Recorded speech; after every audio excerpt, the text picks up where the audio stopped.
At 7 Waves 92.1. Very good morning to you. And once again, very good morning to Paul Straws. Hello again, Tony. You've set the place alight now, haven't you? It's very kind of you to say. They're all having a look now.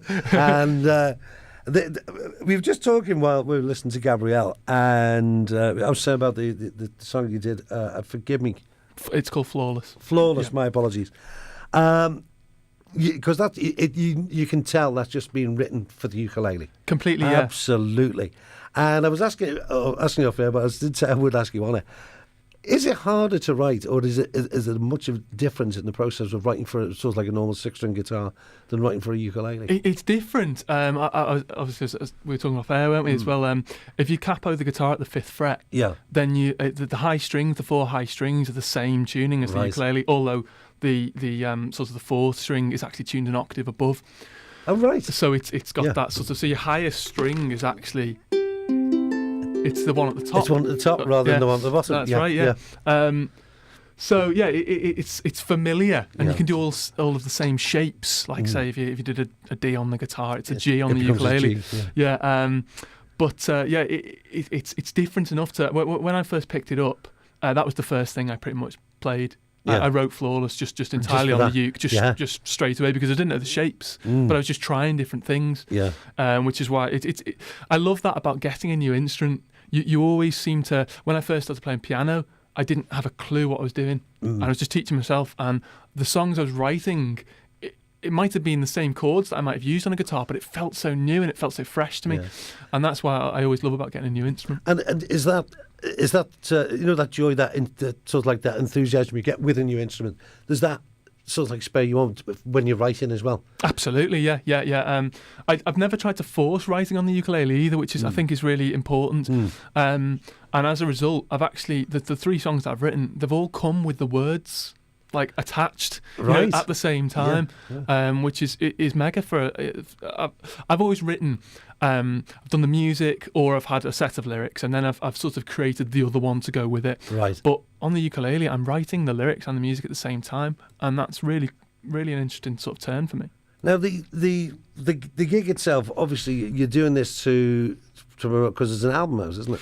Well, there's an album. There's a collection of songs. There's 25 songs there. I'm going to pare it down to an album. I don't know when that's going to be put out. Right. But I've got a couple of merchandise EPs with 4 tracks of each from the album. So there's 8 songs available to sort of buy at gigs. And this is was sort of doing a single release in all but name. I'm not putting out the single for You Wouldn't See It That Way, but I've got a video for it, and I want to push that as if it was the single. Yeah.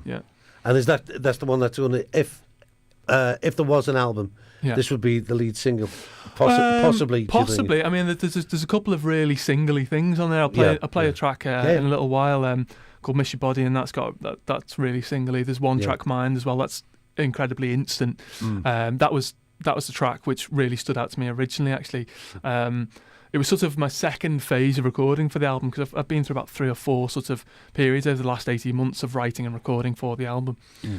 And it was in my second phase, and it was the first track. We sort of did it as an extra for a merchandise EP, wrote it in the studio. Obviously I wrote it in the studio, but we were finishing off it, John and I together.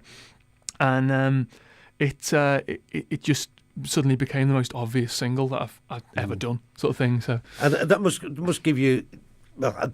All the songs must give you sort of like an immense feeling of joy. You go, wow, it's a great song.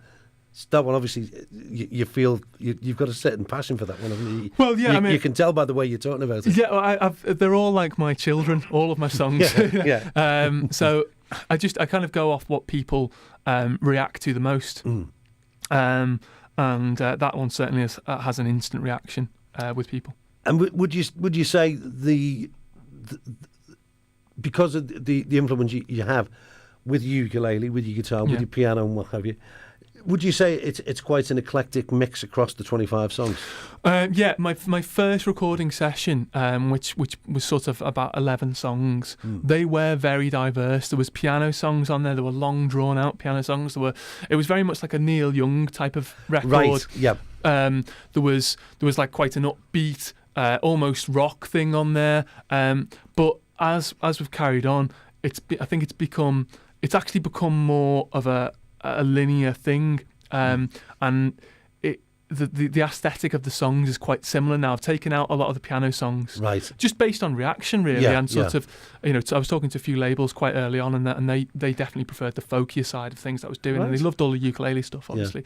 But the piano stuff sort of got jettisoned. Really? Yeah. And that's surprising because, it seems to me, and you probably know this, actually being in the music business yourself, it seems to sort of like it goes round in phases, doesn't it? Yeah. It seems to, all of a sudden we tend to get, now, there's a lot of songs out at the moment. Now, I'm going to throw names at you. Gary Barlow, Let It Go, Shane Phelan, Knee Deep in My Heart, Cher. Yeah. I've all got this sort of, it's like a Mumford & Sons kind of, right, yeah.